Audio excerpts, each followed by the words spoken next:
महाराष्ट्राच्या जीवावर उठलेलं हे सरकार रोज 7 शेतकऱ्यांच्या आत्महत्या होत आहे. त्या संदर्भात या सरकारने सर्व आलेला विकून पाहिजे.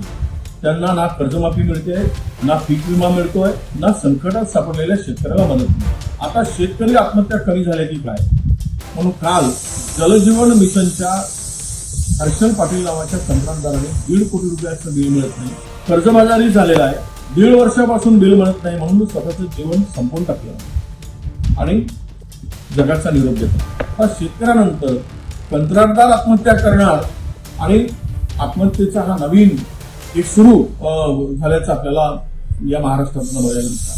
पीडब्ल्यूडीचे जवळपास 80,000 कोटी रुपये देणे, जलजीवन मिशनचे पैसे मिळत नाही, डीपीडीसीच्या पैशाचा पत्ता नाही, संपूर्ण रस्त्यांची चाळण झाली आहे, रस्त्यावर कंत्राटदार काम करायला तयार नाही.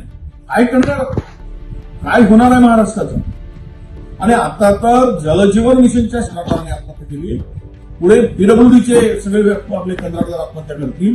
म्हणजेच आता शेतकऱ्यानंतर ठेकेदार, कंत्राटदार यांच्या आत्महत्यांचा दौर सुरू होणार आहे. कुठे गांभीर्यानं, कोण बघतोय गांभीर्याने या महाराष्ट्राला?